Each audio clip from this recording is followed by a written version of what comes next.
There's the story that people tell, and then there's the truth that really matters. Welcome to the Growth Obsessed podcast. It's real and raw conversations on leadership, business, and the relentless pursuit of growth. No fluff, no highlight reels, just the struggles, the setbacks, and the lessons that build true success. I'm Ben Lang, and I sit down with the most driven entrepreneurs and leaders to really uncover what shapes them, the pain, the resilience, and the breakthroughs. So if you're here, you're not looking for surface level motivation. You're here to be challenged, to grow. So let's get real. Let's get uncomfortable. This is the Growth Obsessed podcast. And don't forget to subscribe now, because the conversation that you need might be the one that changes everything.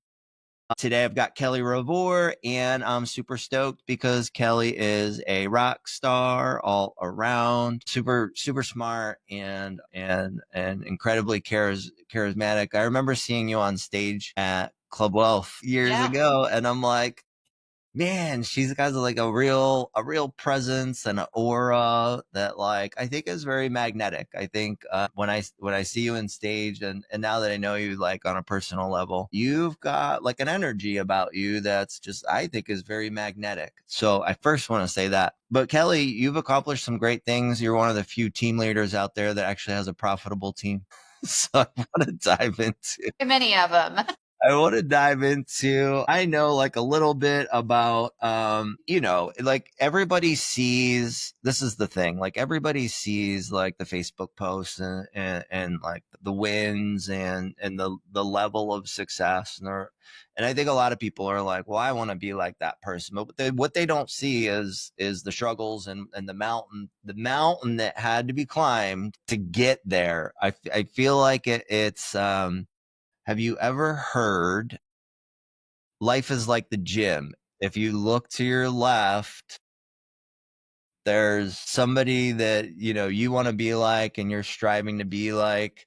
But if you look to your right, there's someone that would die to be where you currently are. And I feel like kind of like that's what it is, right? So anyway, tell me about the journey, a little bit about your upbringing, and then how you got into real estate and up until where you are now. Well, thank you for the intro. You're very sweet. And I will say that intro of who I am is truly who I want to be known for. And I really appreciate that you saw that in me and told me about that, because I would say that is probably the biggest compliment that anybody can ever give me. Besides all of the other superficial compliments, something like that truly means a lot. So thank you for that. For sure. I appreciate that. So my upbringing, I was born into a family of entrepreneurs, for sure, which is, I'm sure, I feel like a seed was planted in me in the womb. My family, we grew up owning a cabinet shop, owning a new construction shop, owning rental property. We owned a wallpaper store, a paint store, a tool shop, a cell phone company back when cell phones were getting started. Kind of had our hands in all things construction, real estate related, even prior to becoming a real estate agent. My dad started building houses in the early 80s. When we moved to Southwest Missouri, I was still not even in kindergarten yet when we moved here, and started building houses. He liked working with his hands and decided that's the route that he wanted to take. So I've always grown up in new construction. I was raised, even at the age of 5, like sanding cabinets and filling in nail holes. When I got old enough to start laying sod, I was laying sod and I was hanging up insulation, and hated every minute of it, every minute of it. When I was 14, I wanted so far away from all things real estate. I couldn't run fast enough. And I found out I could be a busser at a restaurant. And trust me, that was like a cakewalk compared to what I had done when I was younger. So I really did not want anything. I didn't want anything to do in real estate. I really wanted very far away from that. So I graduated high school, graduated college, got 2 college degrees, and started working for a data cabling company. And, I feel like as entrepreneurs, there's always a bug. There's a little bug inside of us that's always like, you can do more. This isn't fulfilling. This isn't your future. And so I was always out there trying to just search of what was going to fulfill me. And I bet you, for your listeners, we can all relate to this. We always just feel like there's something more that I'm supposed to be doing. And I was constantly on the hunt to figure out what that was. And fast forward, I was at that corporate job. I was in corporate America for 13 years, very unfulfilled and in some pretty dark and deep places back then. I at that point had gotten married. I'd had a couple of kids and was divorced by 30. By 33, I was basically just living a life of doing the bare minimum of what I needed to do to be a parent. I mean, I love my children more than anything. So I would parent when I needed to parent. I would work when I needed to work. But outside of those two things, I was drinking heavily. So it was not, I mean, I thought it was fun at the time. I tell people pretty much in my 30s, I was drunk pretty much my that entire decade is what it feels like looking back at it now. And there's just a lack of happiness when that's your life. You go to work, you're a parent. When their dad had my kids, I mean, I was out just, partying it up, thinking that this is fun and exciting. And boy, it's not. You get to some pretty dark, deep places. So I quit corporate America, started living on food stamps and Medicaid and unemployment, and trying to figure out what I wanted to do. My health was failing tremendously. I spent 6 months really trying to figure out my life. And that was the lowest point that I've ever been in my life at that time. My mother was a real estate agent, and she still is. At that time, she was a real estate agent. She got licensed in 2006. So now we're talking 2013 is when this happened for me.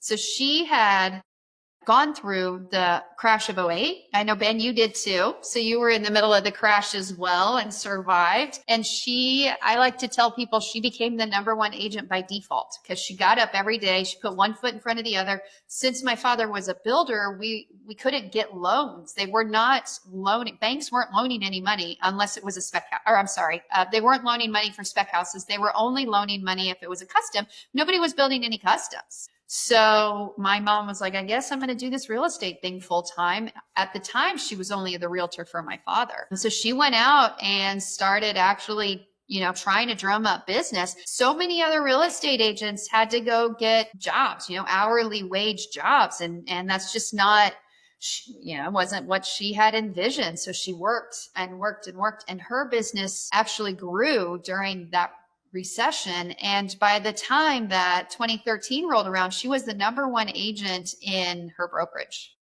and drowning in paperwork because this was like right at the cusp before e-signing was a thing. And when you had to go out and meet your clients just to get an inspection notice signed, So she asked me while I was trying to figure out what I wanted to do with my life, she asked me to come help her just as her TC. And I said, that's fine. I will help as your TC while I try to figure my life out, but that's it. And then I don't even know if I worked a couple of months for her before she said, you need to go get your license because there's that fine line of what a TC can do and who they can talk to without getting themselves in trouble. So, I was kicking and screaming. I was like, I do not want to be an agent. I don't want to be licensed. And she said, just go get your license. And that way it'll make your life, our lives a little bit easier when it comes to TC work.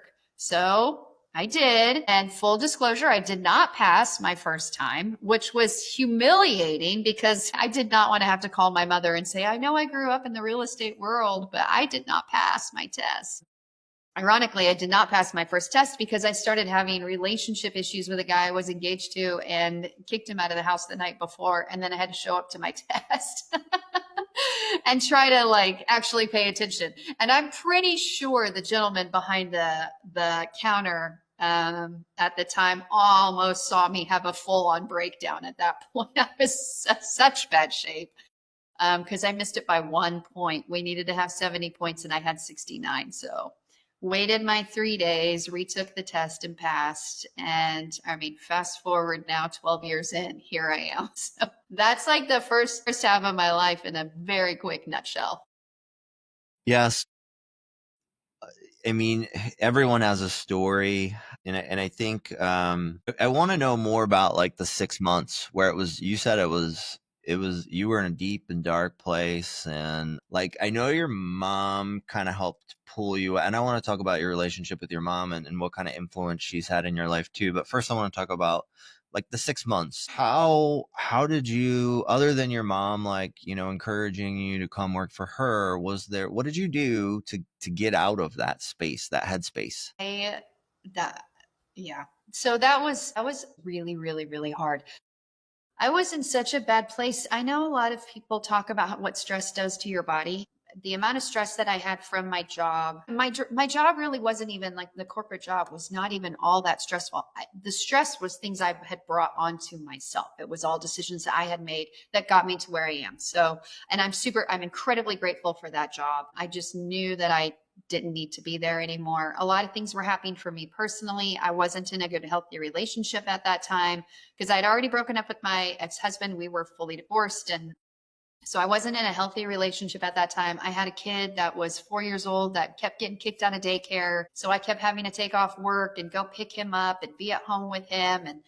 And my relationship with my ex-husband wasn't doing well. So we were fighting a lot. And I started having like do not know this. So I started having a rash that would break out on my neck and it would break out on my arms and my hands. And I kept going to see a doctor and he kept saying, yeah, is it jewelry? Is it new lotion? Is it new hair products?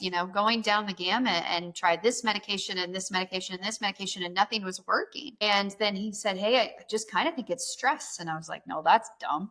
That's it's not stress, but I would get sick a lot. Every February I would have strep throat. Every August I would have a sinus infection. November I had bronchitis. I mean, I could tell you what sickness I had almost to the day. And that was reoccurring for years. The sicknesses, the more stress that I got, the bigger that the rash got. So when I left that job and I took that 6 months, it was a full on detox is what that was. I probably spent the first few weeks just laying in bed, to be honest, and trying to figure out how did I get here? When did this happen? You feel like you just saw it, but then you realize that this has been happening for a long time and I was just ignoring it. I was drowning it in alcohol. I was really doing anything and everything that I could to ignore it and push it away, staying out all night long. I mean, my gosh, there were nights I'd get home I can't say nights. There were mornings I would party all night, get home at 6 a.m., sleep for like an hour and get up and go to work, It was so unhealthy. And so I just kind of went on a full on detox of everything. It was almost like a forced detox, to be honest. I spent a lot of time in bed. I decided to redo my children's rooms because they were toddlers. They were no longer babies. And so I did a lot of like work at home. I had one that was in kindergarten at the time. So I would go visit him and volunteer at his school, just anything to get me out of the house and feel productive. That wasn't like, Kelly, you have to do this. Cause I think that was a lot of what was weighing me down is all the things that are required. And I couldn't do it. I mean, I just wasn't there to do it. And when Linda, who's my mother, she asked me to start working as a TC, I mean, it was maybe 10 hours, then it was 15 hours, then it was 20 hours. It wasn't a full-time job because I didn't have it in me to give her a full-time job. And even then I remember being in her office, she's the number one real estate agent and she yelled at me for something. I'm sure I didn't do something right. And the paperwork aspect and she got onto me. And I mean, I just lost it. I just cried in her office, which is nothing like when I look back, like, oh, that's so embarrassing. I'm sure she was so embarrassed. Her daughter's having a meltdown in the middle of the office. So just that was a really, really, really challenging, rough time of my life for sure. So that 3 weeks, you're laying in bed. My first night in rehab, inpatient rehab, when I'm, bona fide alcoholic, I'm looking at the ceiling and I'm like, when did all this happen? How did this happen? Yeah. So I could totally relate because I'm like, I couldn't even pinpoint a day or a week or a month or even a year where it just all went sideways. For me, it was like a lot of, because I was drowning myself in alcohol, it was a lot of like getting to know me again. Did you experience that during that time? Yeah, I read a lot. I journaled a lot. I did a lot of reflection. And even now I do a lot of that. 12 years later, I'm still doing all of that for sure. That's where I learned so much about who I am and who I wanted to become. And that's really important. Actually, I love that you said that. Who you want to become. Like I love like the daily habits and going through like, cause I talk to a lot of very successful people and people that I look up to and people that are just like light years ahead of me. And I love the common themes, and like the common themes are like faith and, inner circle and the daily habits, right? Like a lot of personal growth habits, like people make time for the personal growth habits, which would include the journaling, include what else did you say you did? Well, now I meditate. I read every day. I definitely make sure that I spend time with myself. But reading, I read a lot of personal development books. I just finished The Way of Integrity by Martha Beck. It was unbelievable. It was a very impactful book, and it was recommended to me by a couple of other people. That was a very impactful book. So if you haven't read it, I definitely say put it on your reading list as something you need to read. But I read every day. I journal every day. Try to get 30 minutes to 45 minutes of working out in, or movement, even if it's just walking the dog every day, sitting with myself. I notice when I don't journal is when I notice that I start to get a lot of pent up stress. And, you just go back to the basics. It sounds so crazy. That's dumb, just to sit in silence for 10 minutes. And it's not always in silence. Right now, there's a few things that in my life I'm debating on. And so now my meditation is just sitting and trying to feel good about one decision or the other, which one's speaking to me, which one feels like that's the path I'm supposed to take, going back onto faith, whether that's God, whether that's the universe, whatever you feel that might be. But I think we all need to believe in something. So I do believe that we need to listen to those signs around us for sure. Yeah. So how much it sounds like you give to you. It sounds like you give to you at least 90 minutes, 2 hours a day. Yeah, probably. From the time that I get up in the morning to the time that I walk out the door is about 3 hours, and that includes all. Well, I go to the gym when I work out, so I can't say walk out the door, but get ready for work. It's like 3 hours in there, but that includes getting ready, eating breakfast, having coffee, working out, and then doing my checklist of things that I get done. Yeah. And so that routine that you do, I mean, you just talked about it a little bit. You just said when you stop journaling, you notice your stress levels go up. How important do you think it is for people to pour into themselves, especially if they're an entrepreneur?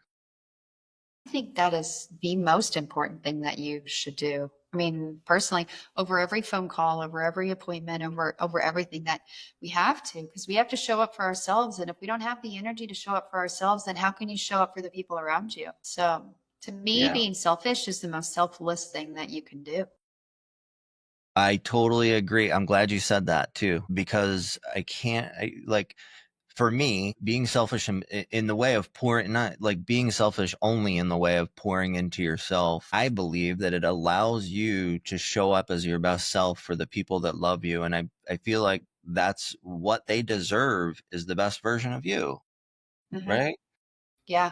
And so Yeah. if you're not pouring into yourself and they're only getting, half of your best self, that's not really fair to them, I think. So I love that you said that, because I think it's really key. It's really key that being selfish is a high form of love for the people around you. Let's talk about your mom. So your mom had obviously like did you always had a good relationship with her? You always looked up to her, or is that Yeah, pretty much. I mean, except for, your normal girl teenage years. yeah. I don't know that any teenager has a good relationship with their parent, but yeah, I mean, I am very fortunate in that aspect, because I know a lot of high performing entrepreneurs did not have a great upbringing, and that is why where they are in life. I was very blessed. Very, very tight family. My dad still is a builder on his way into retirement. My mother is still a real estate agent in her way to retirement. My brother is now taking over for my dad, and I am taking over for my mom. So we are one big happy family. And my sister-in-law works for me. We still go on family vacations together, all of our families. So yeah, we're talking every day. We're very, very close, and I am incredibly blessed for that. And that I try very hard not to take advantage of, yeah, I don't forget that, because I do see a lot of my success. I wouldn't be here if it weren't for my mother and my father pouring into me. There's a big difference between my mother and my father too. And my father's the risk taker. So I have taken a lot of risks because I have that part of him. I'm very much a risk taker. My mother is not. She likes safety and security. So luckily she's been able to deal with me solely because she's been married to my dad for 47 years. So she's kind of used to that. But, no matter what, through all of my failures, I've always been reminded of how much they love me. And even through some pretty rough failures, my father will say, "Hey, I'm proud of you. I'm proud of you. I'm proud of you." And that has just really shaped who I am today. To know that my failures it's just a part of life. And just because I have a failure doesn't mean I am a failure. And people are still proud of me for doing that. It definitely helped when I pushed the boundaries. Failure is just part of life. If you're not Yeah. failing, it means you're not trying. Yeah. Yeah. I don't know. I've got a Yeah. million failures. While we're talking about failures, what's the one failure that nearly shattered you, but also made you into the person that you are today? So besides being unemployed for 6 months, because that was a real big one for me, outside of that, my next failure was breaking up with a guy that I was engaged to be married to. And that was in it all happened about the same time period, just a couple of years later. That one almost destroyed me. That one was where I swore off men for a year, and I focused every ounce and energy and poured into growing myself internally.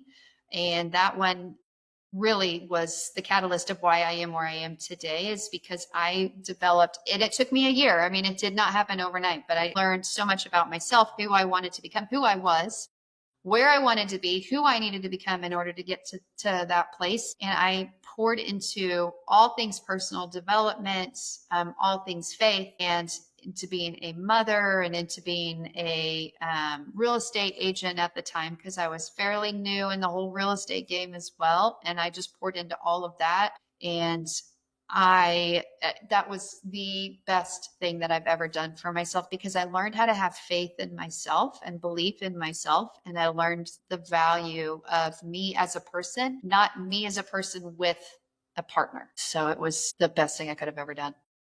Yeah, I think a lot of people, I can relate to that too, because when I first got sober, I had like 2 years that were just like that. Like it was all about me. And I will say, like, so it's 7 years down the road now, and I don't do some of those things that were so beneficial to me. And it's like, I know I need to, but that just, a 1 year or 2 years, just like really figuring out who you are, what are your core values, what do you stand for, what do you believe in, what are you willing to compromise on, what are you not willing to compromise on, what is who's the future self, what does that look like to you? I assume that whole year was all those things, right? Yeah, all of that. And I mean, knowing your story, that going through all of that had to take a tremendous toll on who you were becoming, and not diving back into the bottle, because that's what we do. We want to go drink. We want to go, to just forget it. This is too hard. It is just so much easier to have a drink. And Yeah. Yeah. the amount of strength that you had to experience to go through all of that. You really like lose sight of who you are, because when you're drinking, and you said you drank a lot, so maybe you did experience, but when you're drinking, you do things that are really outside of your core values. And by doing those things when you're drunk or whatever, on drugs that are outside of your core values, you really lose sight of who you are deep down. It really takes a lot to get to know you again, like to rebuild all that stuff. I don't know if you experienced that when you were drinking a lot, but I certainly did. Well, yeah, and then you wake up the next morning and you're mad at yourself for what you did the night before. So you spend the whole day beating yourself up and talking to yourself in ways that you would never allow somebody to speak to you that way. You'd never speak to anybody else that way. But you're so mad at yourself. So you spend the whole day getting pissed off at yourself. And then what do you do at the end of the day? You go grab a drink to drown it out. I mean, it is a vicious cycle.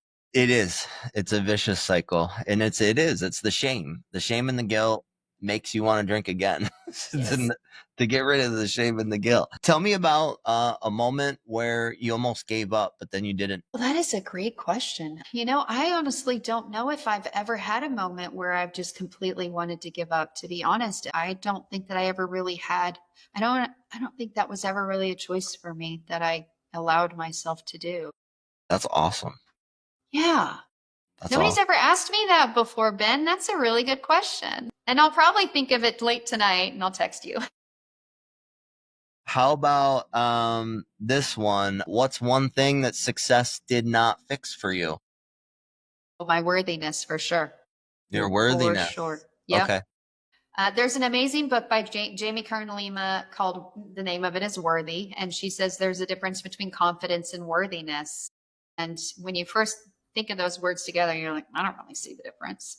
But when you really start to dive into the meaning behind those words, I'm a very confident person, very confident person. I know if you give me a task, I'll get it done and I'll get it done well.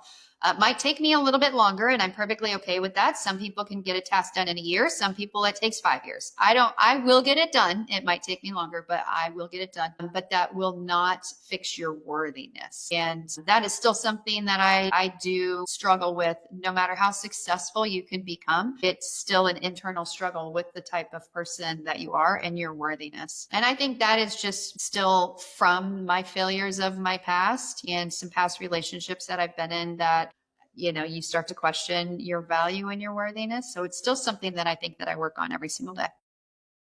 Yeah. So if I'm hearing you correctly, old wounds that Yeah, still require some healing.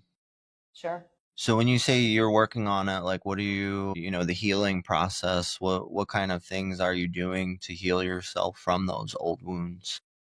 The main thing that I do a lot of affirmations and reminders. I don't struggle with it like I used to, but there is still that thing that pops up every once in a while. But I still journal. I still have my affirmations, and my affirmations are about worthiness. I've created a 5-year avatar of who I want to be, and a lot of it does not talk about the number of transactions that I want. It's more about who I am as an internal person. So it talks a lot about, my peace. I believe everybody deserves to be at peace. And so a lot of it talks about my internal thoughts and feelings. Reading that book, absolutely. I cried a lot when I was reading that book. I have a copy of it here because I'm getting ready to send it to a friend of mine. That's how much I love and believe in this book. So I'm actually getting ready to mail this to a friend of mine that I think he needs to read it, because I think there's so much power in finding our worth and our worthiness and our value. So those are some of the things that I do a lot, even now.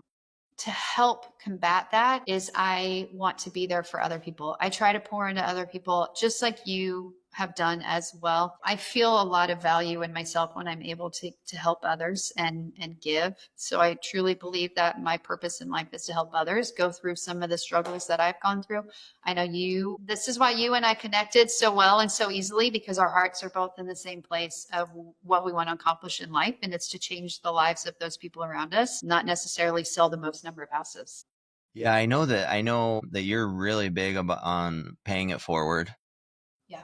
and giving people the same opportunities that you were given when you were a single mom and you were struggling, and the welfare and the food stamps. And if I'm not mistaken, like you've had people on your team that you've helped get them kind of out of the, maybe not the same exact situation, but similar situations. Is that? Yeah.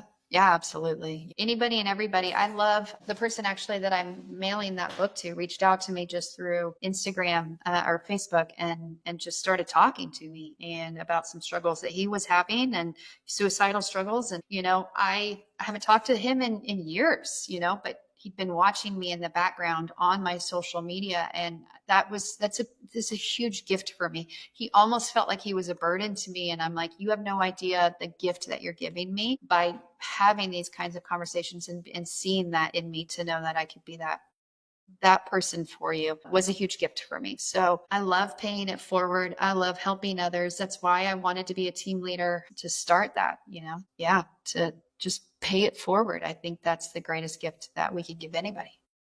Yeah, and sometimes you don't even know you're doing it because it's true. It's so true. Like you don't know who's watching your story and how it's affecting them.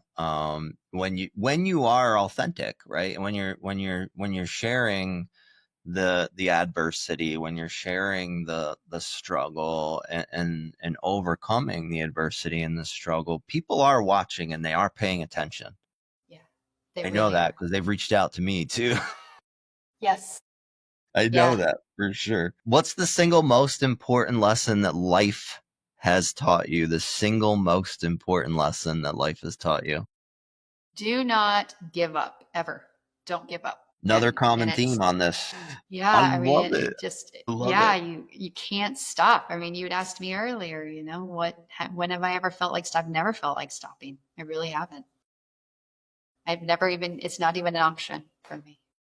You talked a little bit earlier about your 5-year avatar and what that looks like to you. And then it's not like transaction count or size of your team. So what is that legacy that you want to leave behind? So if anybody knows Ed Milet, I think he's a great example of this. Ed's father was an alcoholic for the first, I think, 15 years of Ed Milet's life, and started going to AA. And Ed had a sponsor, ironically, whose name was also Ed, I think. But his sponsor changed Ed Milet's father's life, thus changing Ed Milet's life. And now you can see the amount of lives that Ed Milet changed. I don't ever want to be an Ed Milet, but I would love to be the sponsor. I want to be the sponsor that helps another person, that helps another person, that helps another person, that continues on with the journey. And that is really something that's what I want is to just reach this one person. And then maybe that can change the trajectory of their life, thus their kids' lives, thus their kids' lives and their kids' lives. That's what I really, really want in life, and the legacy that I leave. That's what I'm hoping to leave for my own children. I know that I'm blessed with such an amazing family, but if you go lines up, it wasn't always that case. So my parents, grandparents, we didn't start that way. It just took that one person to change just a little bit of the legacy and the generations, and then just a little bit more changes, just a little bit more changes. That's really what I want for people. Being a single mother is the most challenging thing that I've ever done. Going back onto the selfless versus selfish, as women, we have a very challenging, hard time with that too, being selfish, because it's just not what is in our soul to Yeah, do you're, that without a feeling of shame and guilt that surrounds that. So my legacy is to give people the permission and their grace to be selfish, and thus change legacies and generations down the road. I love that. So kind of like the pebble in the pond, right? Yes. Have you Yes, heard that's that? great. Yeah. The Yeah. ripple effect. Yeah. That Yeah. one little tiny, tiny pebble in a pond can create a ripple effect that changes literally everything. Literally everything. I want to know, what's the biggest lie that people tell about success? That if I reach this level of success, then I'll be happy. God, you nailed it. Yeah. That just keeps moving. It never stops. It just keeps moving. You know, I still tell myself that. Like when I hit this point, then I could be happy. I'm still struggling with that. Maybe not in success, but like I'm always like I'm too much in the future and not enough in the present. That's like my struggle. Anyway, That's a gap in the gain. There's a book on that by Dr. Benjamin Hart. what's it called? The Gap in the Gain, Oh, really?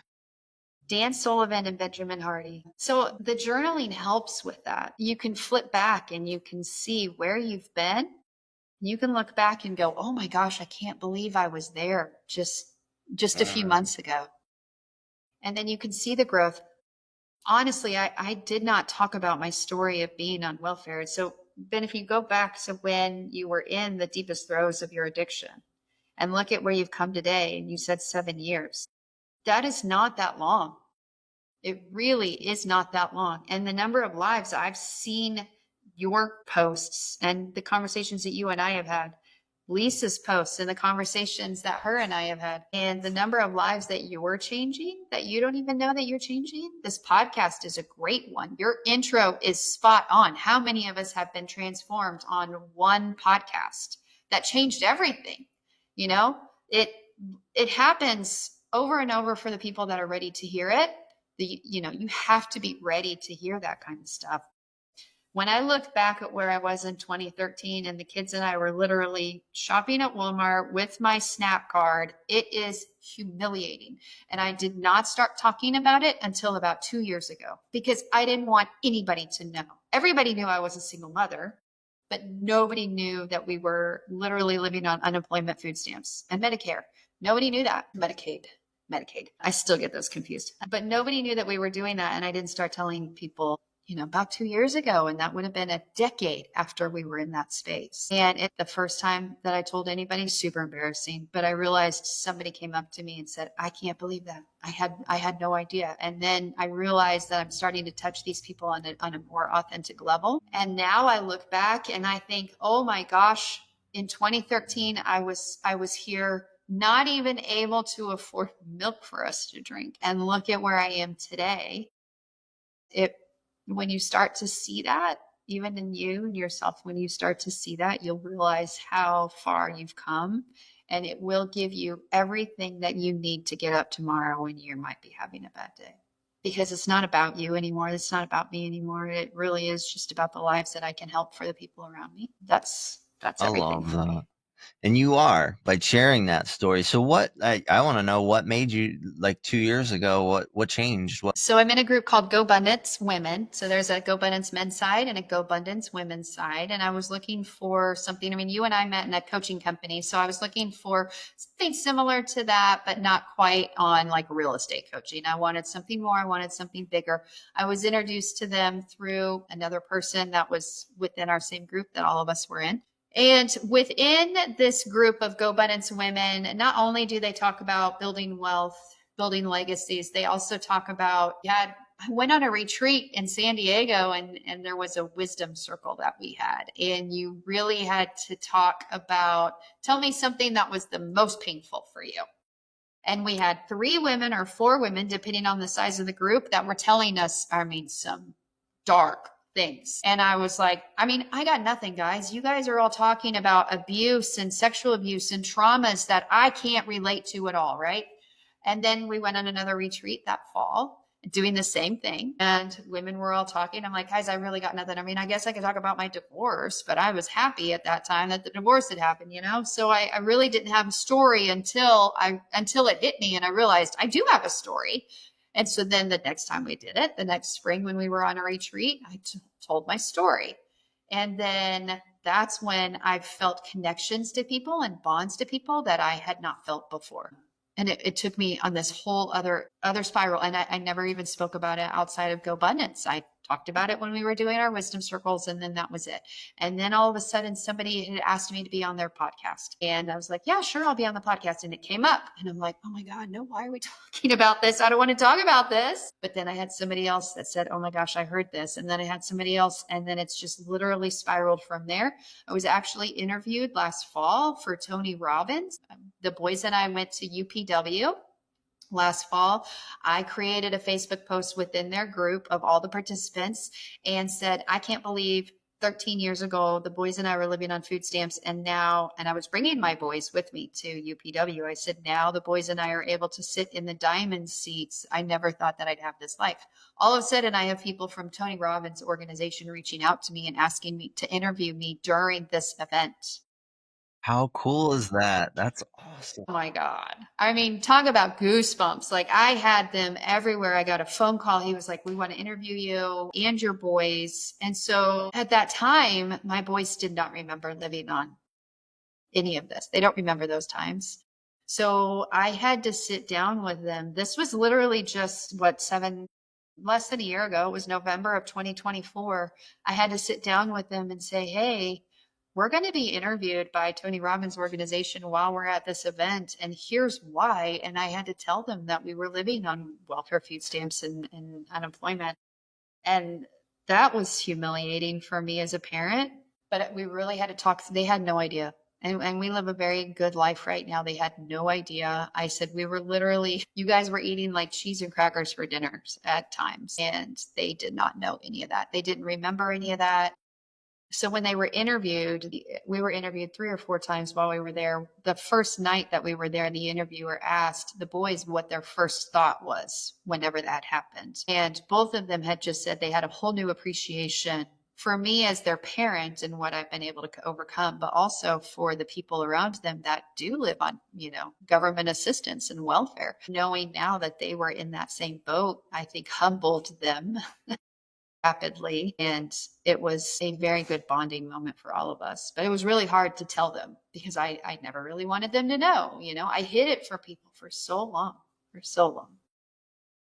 So, like, if anyone, like, for people that are listening to this right now, that's what I really want people to get out of this. Like, there's been so many good things that have happened, it sounds like, as a result of you not being ashamed and embracing, not only like not being ashamed, but really embracing, and being truly authentic. It sounds like for you, there's been good things that have come out of it. But most of all, part of your legacy is that ripple effect. And like that very story contributes to your legacy. Yeah, it Right. really does. And the amount of growth that I've experienced since I've been open about it has been tremendous too. The number of people that have reached out to me already and the people that I feel like I'm planting little seeds in them. But it took me feeling worthy enough, going back to, the hard things that I struggle with, feeling worthy enough to tell people about it without feeling shame around it. And I truly believe people are put in front of us for a reason. And I truly believe that the universe will provide strength for you whenever you are ready for it. Yeah. I would agree with that 100%.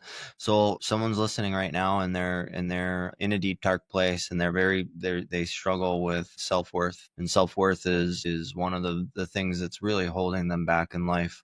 What is the most powerful advice that you give to that person? That is a really great question. Just Or how going back about to this, even if we reframe it? So you said you've been dealing with self-worth issues forever. So let's say you can go back and give your younger self advice to kind of initiate that healing process earlier, or maybe speed up the healing process, or maybe just not let it have a negative or as much of a negative effect on daily life. What is that advice? we just can't give up on ourselves. The lowest part of the low is created for a reason. And I believe that we are given our struggles. You've had yours as well. The universe handed you sobriety and said, all right, Ben, go do amazing things with this. But it took a really dark, deep place for you to be there.